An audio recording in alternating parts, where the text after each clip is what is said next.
Moscow, January 1977. A man was standing on a sidewalk in the cold. He was wearing a regular coat, carrying nothing unusual. He looked like any other Soviet citizen on a winter afternoon in the capital. But he was waiting. He had been watching a car parked nearby for several minutes. The car had diplomatic license plates, American plates. The prefix D04, which in Moscow in 1977 meant only one thing. Someone inside that car worked for the United States government. The man on the sidewalk walked to the car. He knocked on the window. When it opened, he pushed a folded note through the gap. Then he walked away. The note said he had access to classified Soviet military secrets, that he wanted to give them to the Americans, that he was ready to work as an intelligence source. He signed it with no name. The CIA threw the note away. They assumed it was a trap. The man came back. 5 times over the course of 13 months, he approached American vehicles on the streets of Moscow. 5 times he handed over notes, letters, packages with sample intelligence data. 5 times the CIA either ignored him, threw away what he gave them, or actively avoided making contact.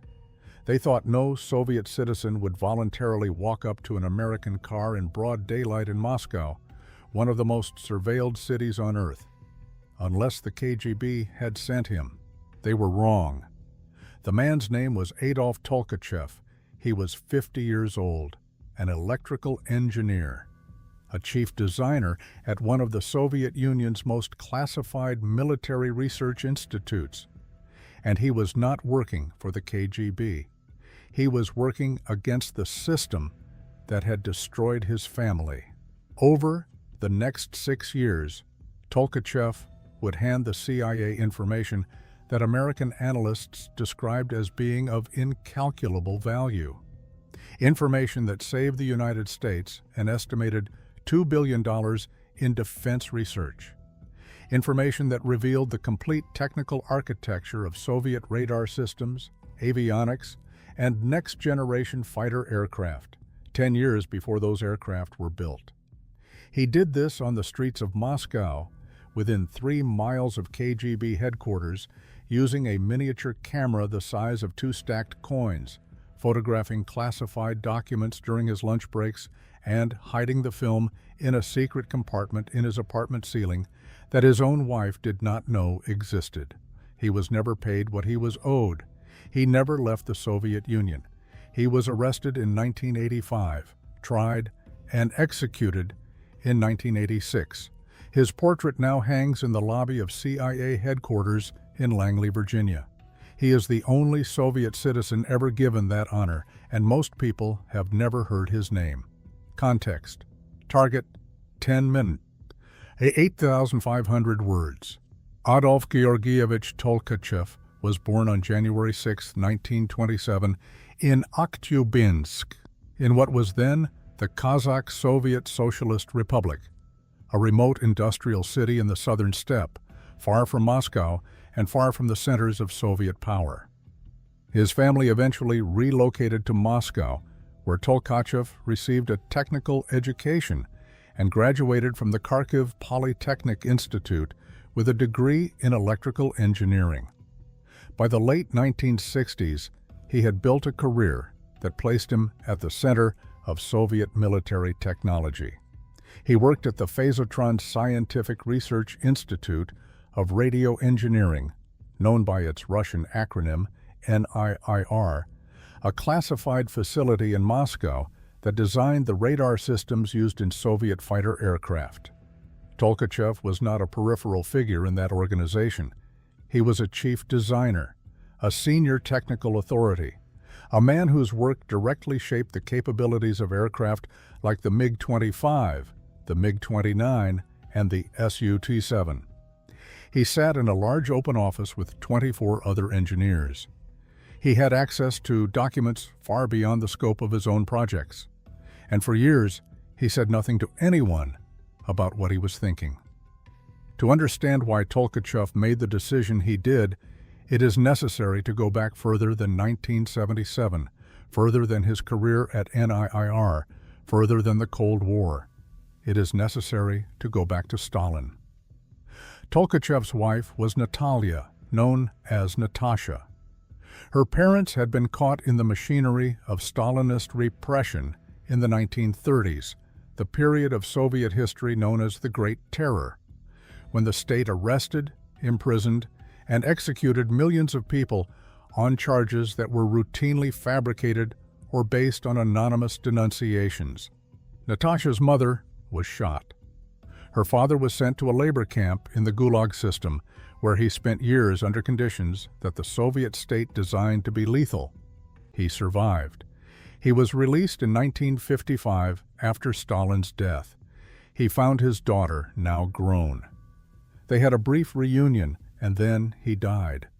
He had survived the camps only to die shortly after returning to the world he had been taken from. Tolkachev knew this story in detail. He had heard it from Natasha, he had watched it shape her, and he had spent years absorbing what it meant, not as an abstraction about Soviet history, but as a specific personal accounting of what the system had done to people he knew. He told CIA case officers in the years after he began working for the agency that the persecution of his wife's family was the primary factor in his decision to betray the Soviet state. He was not a dissident in the public sense. He had not signed petitions. He had not spoken out. He had done nothing that would bring him to the attention of the KGB. He had done something more patient and more dangerous. He had spent years deciding, quietly, alone, what he wanted to do about it. He was also, by the mid-1970s, a man who had been reading things he was not supposed to read. The Soviet state maintained strict control over published literature. Books that challenged the official narrative of Soviet history. Books that told the truth about the camps, about the purges, about the gap between what the state claimed and what it actually did, were banned. Possessing them was a criminal offense. Tolkachev possessed them. He had read Alexander Solzhenitsyn, the novelist and historian whose work documented the Gulag system with a precision and moral authority that made the Soviet state desperate to suppress it. He had read Andrei Sakharov, the physicist who had helped build the Soviet hydrogen bomb and then spent the rest of his life arguing that the system that employed him was morally indefensible. These were not casual reads. In the Soviet Union of the 1970s, finding these books required deliberate effort. Reading them required accepting real risk. Tolkachev accepted both. He later told his CIA handlers that Solzhenitsyn and Sakharov had shaped the framework through which he understood his own situation, that they had given language to something he had felt for years without being able to articulate it.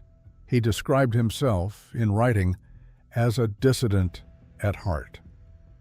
By 1976, Tolkachev had made a decision.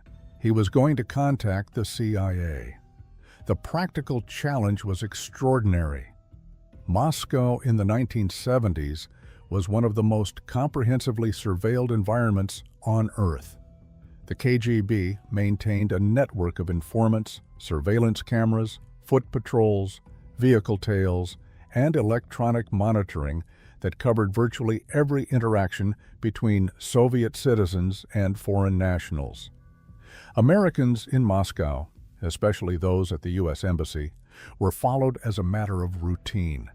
The embassy building itself was monitored from multiple positions around the perimeter. Soviet citizens who were seen speaking to Americans were questioned, sometimes arrested. Tolkachev knew all of this. He proceeded anyway. His method was simple to the point of audacity. American diplomatic vehicles in Moscow carried a distinctive license plate format. The prefix D04 identified a car belonging to the American diplomatic mission. Tolkachev began watching for these plates on the streets of Moscow. When he saw one, parked or stopped briefly, he would approach it and try to pass a note to the occupant. His first attempt was in January 1977. He found a car with American plates parked near a gas station in Moscow. He walked to it, knocked on the window, and pushed a folded note through the gap when the window opened. The note explained who he was, what he had access to, what he was offering.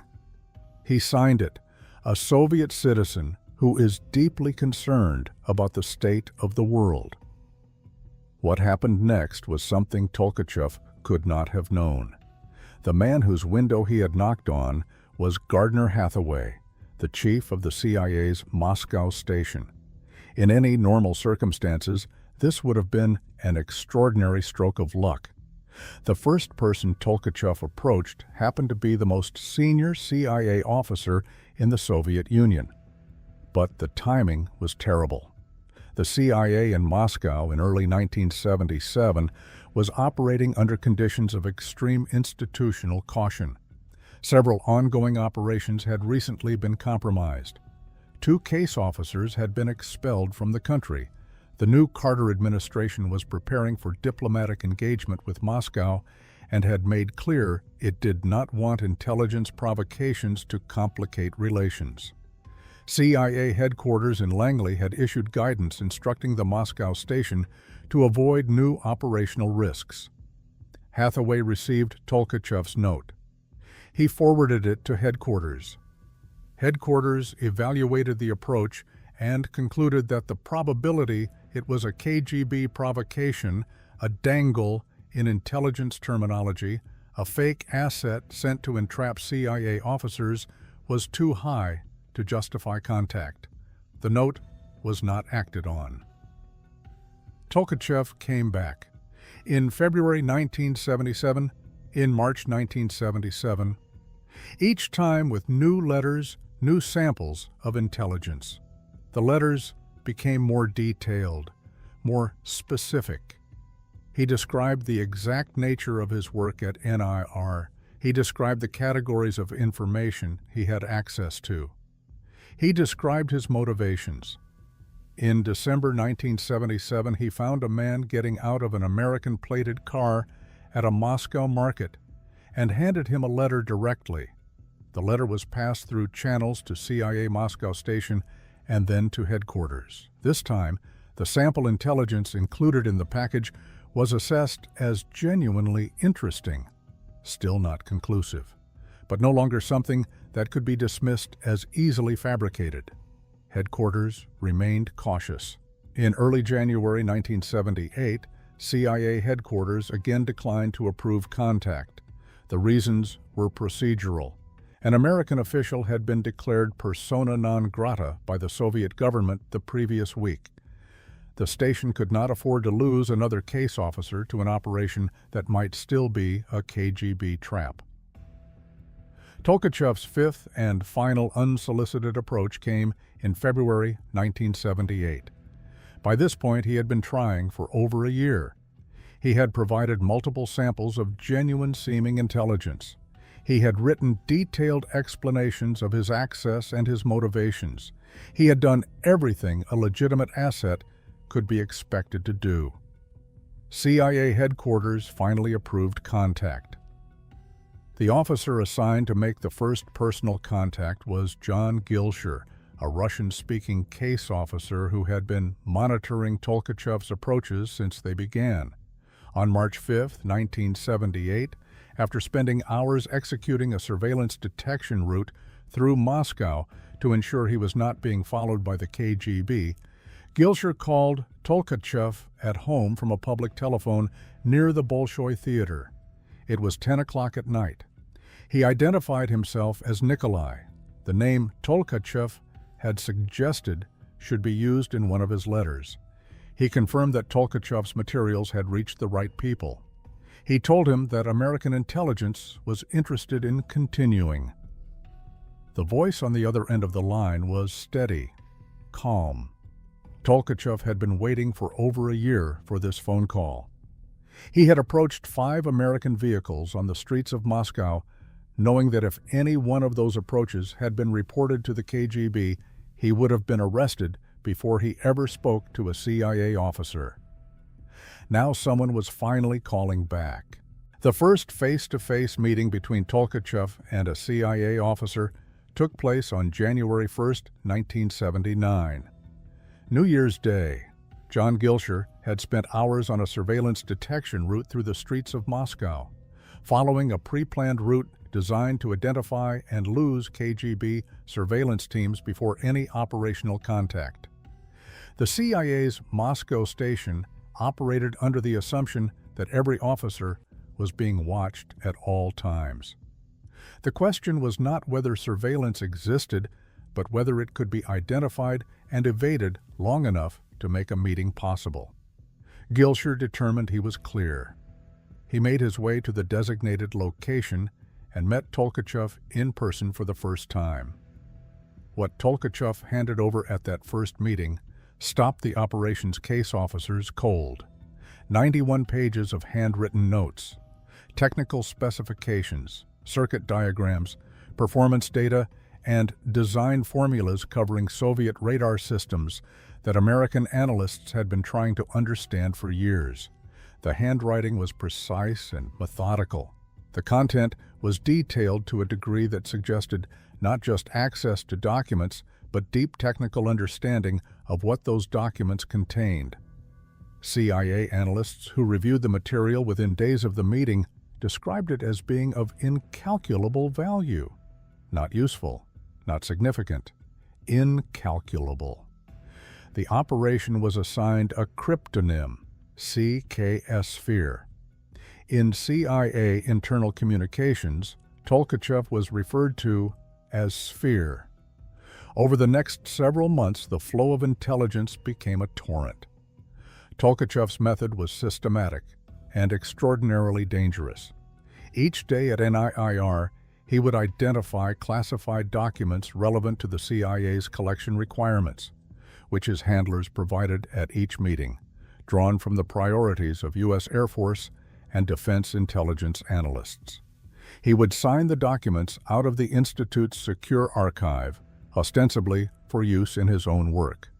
Then, during his lunch break, he would travel home, a journey that took approximately 1 hour each way by public transit, photograph the documents using a miniature camera the CIA had provided, and return to work before the afternoon session began.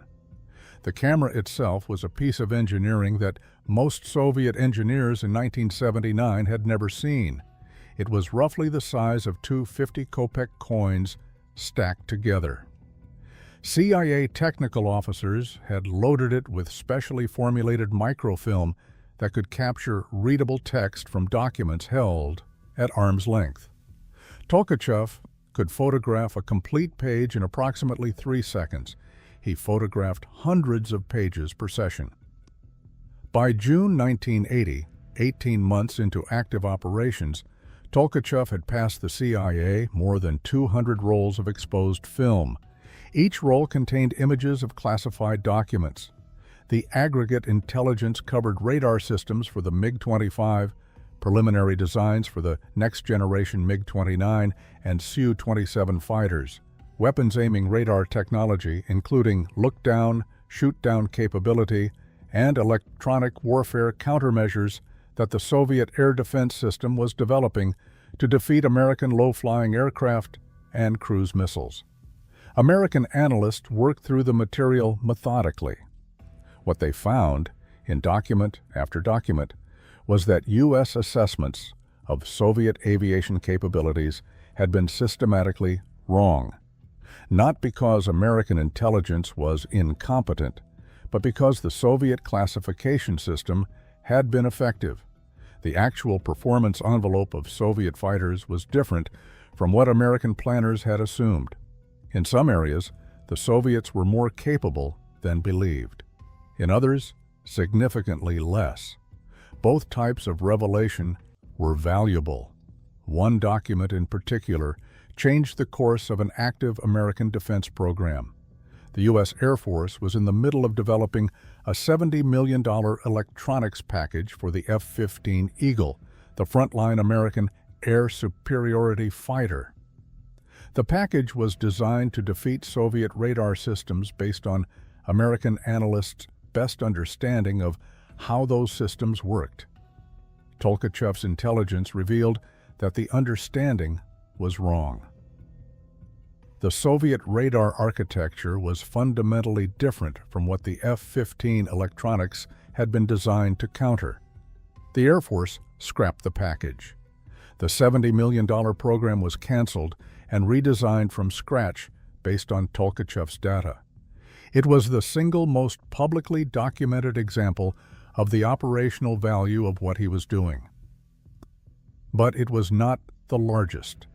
CIA analysts estimated that across the full range of Tolkachev's intelligence, the savings to American defense research and development, in work that did not need to be done because Tolkachev had already answered the questions, amounted to approximately $2 billion. The operation ran 21 personal meetings over 6 years. Each meeting was an exercise in tradecraft that the CIA's Moscow station officers would later describe as the most demanding operational environment they had ever worked in. Moscow in the early 1980s was saturated with KGB surveillance. American embassy personnel were followed as a matter of routine whenever they left the building. The KGB deployed vehicle surveillance teams, foot surveillance teams, fixed observation posts around the embassy perimeter, and a network of civilian informants instructed to report any unusual contact between Soviet citizens and Americans. To meet Tolkachev under these conditions required the CIA to develop techniques that did not previously exist in their operational toolkit. The most significant of these was a device the CIA's technical directorate called the Jack-in-the-Box. The problem it solved was specific. A CIA case officer leaving the American embassy in a car would typically be picked up by KGB vehicle surveillance within minutes. The surveillance teams were professional and persistent. Losing them in a car was extremely difficult, and a CIA officer could not simply pull over, get out, and walk to a meeting with a Soviet asset if surveillance vehicles were behind him. The KGB teams would follow on foot. The Jack-in-the-Box was the solution. It was a collapsible, life-size torso and head, dressed in clothing, wearing a face mask that could be folded into a compact package and deployed instantly into a car seat. From behind, through the rear window of a surveillance vehicle at night, it was indistinguishable from a person sitting in the front seat. The procedure worked as follows. A CIA officer and his wife would leave the embassy together, allowing the KGB surveillance to see 2 occupants in the car. The car would follow a predetermined route designed to lull the surveillance into a predictable pattern. At a specific pre-chosen corner, selected because the surveillance vehicles would be momentarily out of line of sight as the car turned, the officer would open the door while the car was still moving and step out into the street. In the same motion, his wife would deploy the Jack-in-the-Box into the empty seat. The KGB surveillance, picking the car up again after the corner, would see 2 occupants. The CIA officer was already gone, changing into a disguise on a dark Moscow street, beginning a foot surveillance detection run that could last 2 hours before he was clean enough to make contact. In December 1982, CIA officer Bill Plunkett used the Jack-in-the-Box for the first time to reach Tolkachev. The operational vehicle carried a fake birthday cake in the back seat. Inside the cake box was the Jack-in-the-Box, folded and ready. Plunkett was wearing 2 sets of clothing, the outer layer to be stripped off as part of his disguise, changed the moment he exited the car. The car turned a corner. Plunkett opened the door and stepped out. His wife deployed the Jack. The KGB surveillance vehicles, rounding the corner seconds later, saw the car continuing with 2 occupants. Plunkett was alone on a Moscow street, hyperventilating into his disguise mask as he changed clothes in the dark. His glasses were fogging from his breath. He held his breath to clear them. He spent the next 2 hours moving through Moscow by foot, by trolleybus, by metro, checking at each stage for surveillance, Following procedures that required him to be 95% certain he was clear before advancing to the next phase.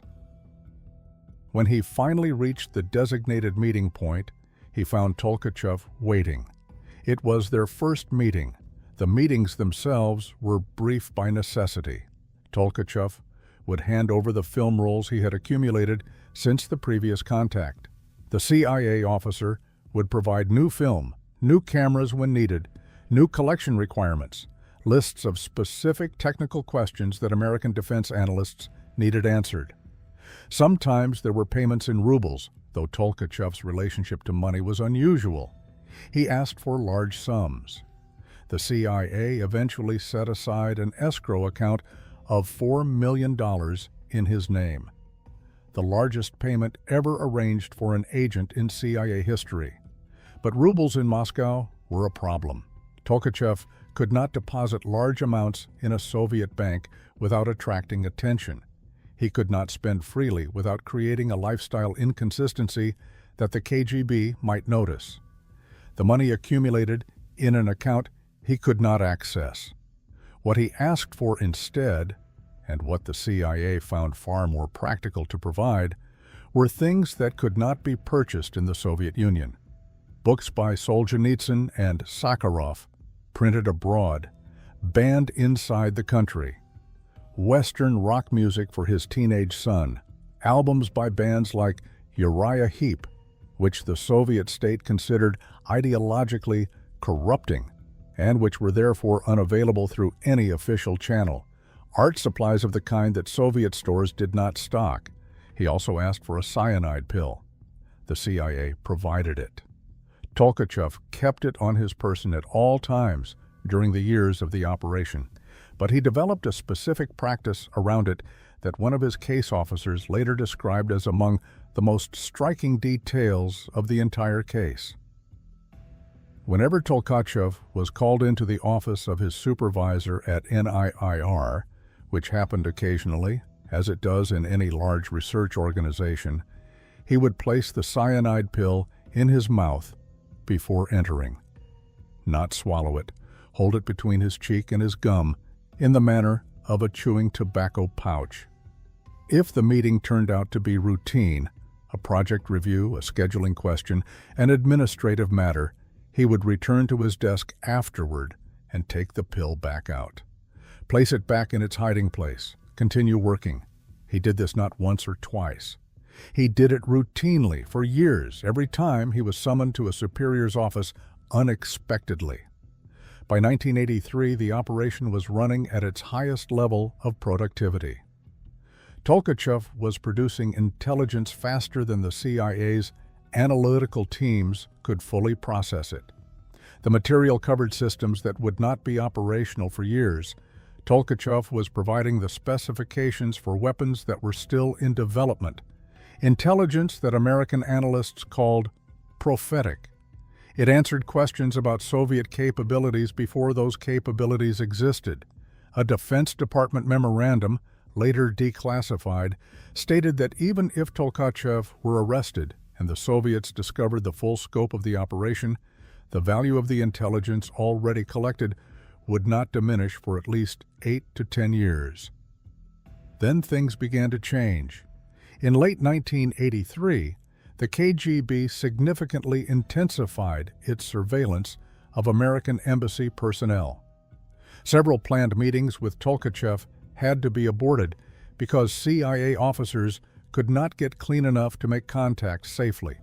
The pattern was frustrating, but not immediately alarming. KGB surveillance levels fluctuated for reasons that were not always explicable, and the operation had survived surveillance crises before. But there was something different about 1984. The security procedures at NIIR were tightened. Document access protocols that had been relatively permissive were suddenly formalized. Tolkachev found it harder to sign out materials unrelated to his own projects, the window during which he could photograph documents, the 2-hour lunch break that had been the operational foundation of everything he was doing became less reliable. He adapted. When he could no longer photograph documents at home, He found other locations, bathroom stalls at NIIR, storage areas, places where he could work unobserved for a few minutes. His wife had figured out what he was doing. He had promised her he would stop. He had not stopped. In 1984, something happened that Tolkachev found alarming enough to destroy his operational kit.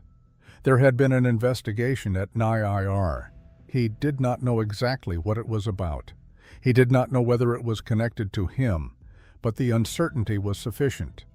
He drove to a dacha outside Moscow, a rural property, and burned everything. The Pentax camera, the short-range radio the CIA had given him, his written instructions for dead drops and signal sites. He put the cyanide pill under his tongue before he left. He did not need to bite down. The investigation turned out not to be about him. He came back. He resumed operations. But the CIA did not know any of this for months. From the Moscow station's perspective, Tolkachev had simply stopped appearing at meeting sites. The station had no way to contact him directly. The operation's security protocols prevented it. They could only wait and wonder and prepare for the possibility that the operation had ended badly. They knew from the operational history that one small piece of bad luck, one KGB officer who recognized a CIA vehicle, one NIIR colleague who noticed something unusual about Tolkachev's behavior during lunch, could end everything. They did not know that the end, when it came, would come not from Moscow. It would come from inside the CIA itself. The man who destroyed Adolf Tolkachev was not a KGB officer. He was an American. His name was Edward Lee Howard, and his story is, in some respects, as revealing as Tolkachev's, because it shows how the same institution that ran one of the most successful intelligence operations in Cold War history also produced the conditions for its destruction. Howard had been recruited by the CIA in the late 1970s. He was intelligent, motivated, and ambitious. He went through the agency's rigorous selection and training process and was eventually assigned to the Soviet East Europe Division, the same division responsible for operations like Tolkachev's. He was being prepared for an assignment to Moscow Station that would have placed him at the center of the CIA's most sensitive Soviet operations. In the final stages of preparation, Howard underwent a polygraph examination. It revealed problems: drug use, petty theft, deception. He was fired. The CIA dismissed him in 1983, shortly before he was to deploy to Moscow. He had invested years in a career that was now gone. He knew enough about CIA operations in Moscow, from his training and briefings, to be extraordinarily dangerous, and he was furious. In the months after his dismissal, Howard's behavior deteriorated. He drank heavily. He was arrested after a drunken altercation and charged with assault. The charges were eventually reduced, but his trajectory was clear. At some point between 1984 and 1985, Howard contacted the KGB. What he gave them, according to later intelligence assessments, included operational details about CIA activities in Moscow, details about tradecraft methods, details about assets, details about Tolkachev. The precise sequence of events that led to Tolkachev's arrest has never been fully established. Howard was one source. There was almost certainly another. On April 16, 1985, a CIA officer named Aldrich Ames walked into the Soviet embassy in Washington, D.C., and offered to sell the KGB information about CIA operations against the Soviet Union. His asking price was $50,000. Ames was not a junior officer. He was the chief of the Soviet counterintelligence branch of the CIA's Soviet East Europe Division. He had nearly unrestricted access to the names and operational details of every CIA source inside the Soviet Union. He gave the Soviets everything. On June 13, 1985, a CIA officer arrived at a prearranged meeting point in Moscow to make contact with Tolkachev. He was met by something other than Tolkachev. More than a dozen KGB officers surrounded his vehicle. He was seized, taken to Lubyanka, the KGB headquarters and prison in the center of Moscow, and interrogated for hours. The package he was carrying for Tolkachev was confiscated. It contained miniature cameras, several thousand rubles, Western art supplies. The CIA officer gave the KGB nothing. He was eventually released and expelled from the Soviet Union. Tolkachev was arrested separately several weeks later while returning to Moscow from the countryside. The arrest was executed by the KGB's Alpha Group, a special operations unit used for high-priority captures. KGB Lieutenant Colonel Vladimir Zaitsev commanded the operation. Tolkachev had no warning. He had no time to reach the cyanide pill. The KGB did not immediately announce the arrest. For 10 months, Soviet intelligence continued to communicate with CIA Moscow station through channels that had been used to contact Tolkachev, feeding false information, attempting to identify other CIA assets and tradecraft methods. The CIA did not know for nearly a year that Tolkachev was in custody. They found out in September 1985 when the Soviet state news agency TASS announced that a staff member at a Moscow research institute had been arrested for attempting to pass classified materials to the United States. The announcement was brief and dry. It did not name him. CIA Moscow station knew immediately who it was. Tolkachev was tried by a Soviet military tribunal. The charges were treason and high espionage. The trial was not public. No details were released. The Politburo discussed the case at a session on September 25, 1986. The transcript of that session was later declassified. Senior Soviet officials stated that Tolkachev had been found with 2 million rubles at the time of his arrest, the accumulated payments from the CIA that he had been unable to spend, and that he had handed over, in their words, very important military technical secrets to the enemy. The following day, September 24, 1986, Adolf Tolkachev was executed. He was 59 years old. His wife Natalia was also imprisoned. She served 3 years on charges of supporting high treason. When she was released, she was alone. Her husband was dead. Her son had grown up in the shadow of what his father had done. The CIA had offered multiple times over the years of the operation to help Tolkachev and his family defect to the West. He had always refused. He could not tell Natalia the truth about what he was doing without putting her at risk. And he could not disappear with his family without her knowing why they were leaving.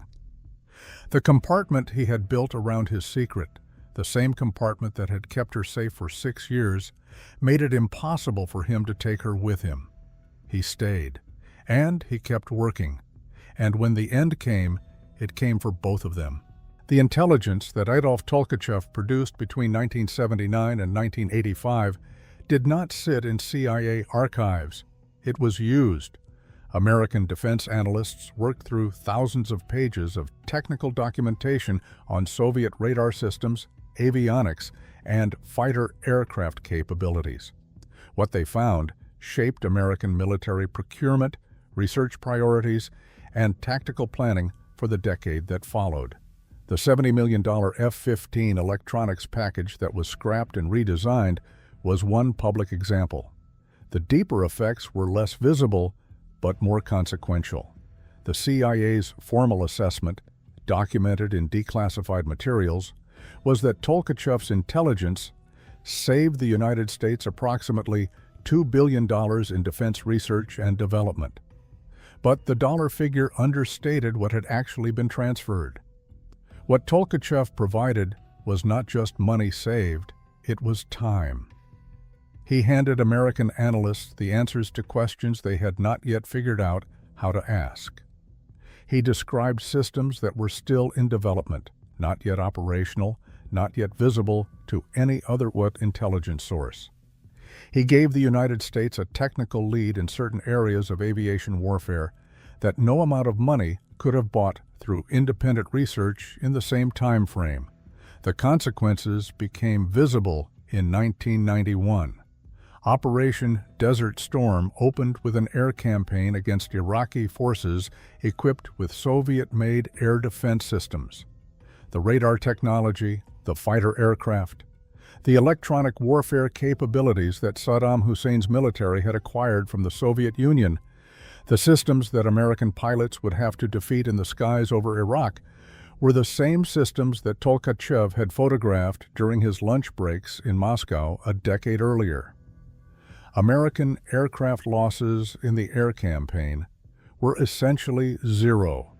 Military analysts who studied the outcome cited multiple factors: American pilot training, American air superiority fighters, American electronic warfare capabilities.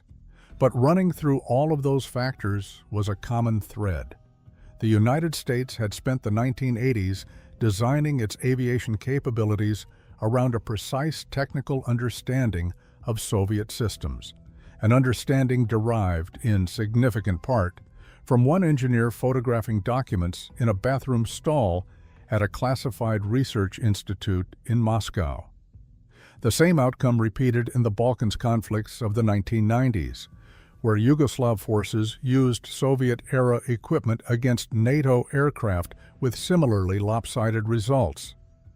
Edward Lee Howard fled the United States in September 1985 using a jack-in-the-box device, the same CIA technique he had learned in training, the same device that had been used to protect Tolkachev's meetings, to evade FBI surveillance outside his home in New Mexico. He defected to the Soviet Union, where he lived until his death in 2002, reportedly from a fall at his dacha. Aldrich Ames continued working inside the CIA, undetected, until 1994.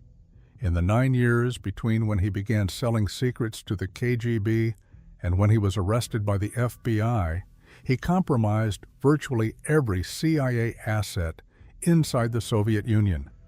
More than a dozen people were executed as a direct result of his betrayals.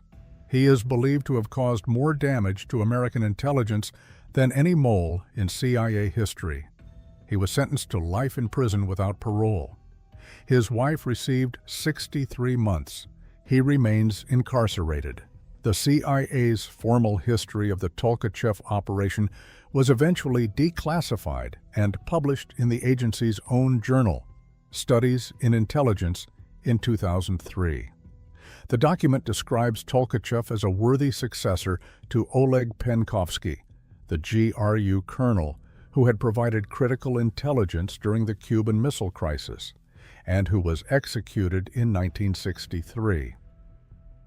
David Hoffman, a Pulitzer Prize-winning journalist and former Moscow correspondent for The Washington Post, spent years working through the 944 declassified CIA documents related to the Tolkachev case. He published his account in 2015 in a book called The Billion-Dollar Spy.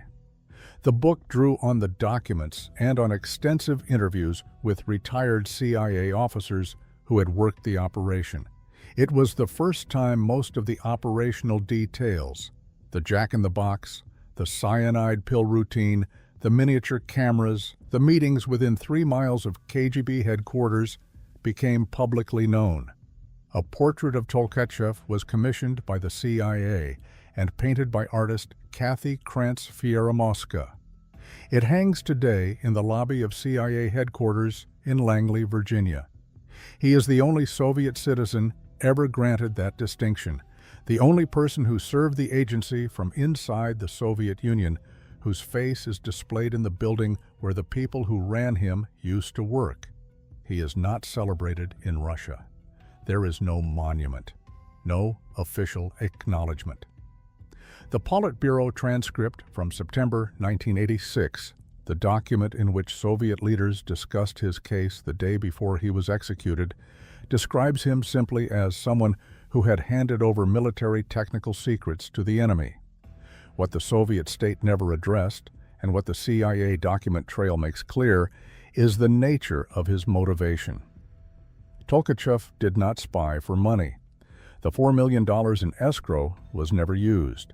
He did not spy for ideology in the conventional sense. He was not a communist who had become disillusioned with communism and transferred his loyalty to capitalism. He was not blackmailed. He was not coerced. He spied because of what had been done to his wife's parents, because her mother had been shot, because her father had spent years in a labor camp and died shortly after being freed, because Tolkachev had spent decades working at the highest levels of the system that had done those things, and had eventually decided that working against it, from inside it, using his access and his technical knowledge, was the only form of accountability available to him. He was not a hero in the way that word is usually used. He was not a defector. He was not a rebel. He was a man who showed up to work every day at a classified research institute, photographed documents in bathroom stalls during his lunch break, held a cyanide pill between his cheek and his gum every time his boss called him into the office, and never told his wife what he was doing. He made 21 clandestine meetings with CIA officers on the streets of Moscow within walking distance of KGB headquarters over 6 years. He provided intelligence that American analysts called incalculable. He was betrayed by 2 Americans, one fired for drug use and petty theft, one who simply decided that money was more important than the people whose lives depended on his silence. He was arrested, tried in secret, and shot. The question his case leaves is not whether what he did was worth it. The American military record suggests it was. The technical advantages his intelligence created were real, and they were used. The question is more specific. He knew with reasonable certainty what would happen if he was caught. He knew what the Soviet state had done to his wife's father for far less. He knew that no CIA officer on a Moscow street, however skilled, could protect him if the KGB ever connected his name to an American intelligence operation. He proceeded anyway. For 6 years, with a cyanide pill in his pocket. In a 2003 CIA history, the officer who first met Tolkachev face-to-face described him as calm, self-disciplined, possessed of well above average intelligence and meticulous attention to detail. He noted one other thing. Tolkachev, at that first meeting on New Year's Day 1979, was reportedly the only sober person in Moscow.